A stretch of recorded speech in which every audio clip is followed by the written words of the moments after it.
জি। আসসালামু আলাইকুম রহমতুল্লাহি ওয়া বারাকাতুহু। পরম করুণাময় আল্লাহর অশেষ রহমতে শুরু করতে যাচ্ছি। এই যে প্রচণ্ড গরমে আমাদের এই হিট স্ট্রোকের সবচেয়ে বেশি প্রবলেম। অনেক বিভিন্ন জায়গার মধ্যে সাধারণ মানুষ, পাবলিক বা যারা হকার রাস্তার মধ্যে সারাদিন ক্রয় বিক্রয় নিয়ে ব্যস্ত, তারা কিন্তু বেশিরভাগ হিট স্ট্রোকে আক্রান্ত হচ্ছে। এখন আমরা একটা ডেমো দেখাচ্ছি কীভাবে হিট স্ট্রোক রোগীকে চিকিৎসা, প্রাথমিক চিকিৎসাতে তাকে সুস্থতা করবে।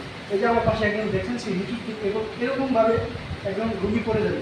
পড়ে গেলে আমাদের সর্বপ্রথম কী করতে হবে, রুগীকে যতটুকু সম্ভব তাড়াতাড়ি তার কাছে গিয়ে ধরে ফেলবে।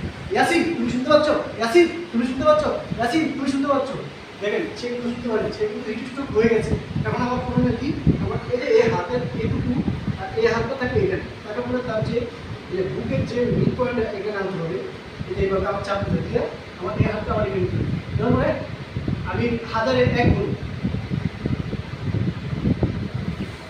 আমি পাঞ্চে করতেছি। এই পাঞ্চটা করার কারণটা হচ্ছে, এই পাঁচটা করার কারণ হচ্ছে যে তার হার্ট, এই হার্ট তার নাক দিয়ে যে শ্বাসটা প্রতিনিয়ত আসার কথা সেটা এই পাঞ্চের মাধ্যমে হয়ে যাচ্ছে, যার ফলে রুগী একটু নাড়াচাড়া করছে। এখন আমার করণীয় কি, এই রুগীটাকে আমি সুন্দর করে আমার নিকটবর্তী যে একটা প্রাথমিক চিকিৎসা কেন্দ্র আছে বা হসপিটাল আছে তাকে তাড়াতাড়ি দ্রুত নিয়ে যাবো, নিয়ে গিয়ে তাকে আমি ওইখানে প্রাথমিক চিকিৎসা মাধ্যমে তাকে সুস্থ করবো। এখন সে যে এখানে একটু নাড়াচাড়া করতে আমার কী করতে হবে, তার মাথার মধ্যে পানি ঢালতে হবে, আবার বরফ পানি না, নর্মাল পানি ঢালতে হবে, এবং তার মুখের মধ্যে চামিচ দিয়ে অল্প একটু করে পানি দিতে হবে, এবং তাকে যতটুকু সম্ভব হসপিটালে নিয়ে যেতে হবে। তো আজ এখানেই শেষ করতে যাচ্ছি। আমাদের ভিডিওতে আপনারা যে জিনিসগুলো দেখবেন লাইক, কমেন্ট এবং শেয়ার করে দেবেন। এখানেই শেষ করছি। আসসালামু আলাইকুম ওয়া রাহমাতুল্লাহি ওয়া বারাকাতুহু।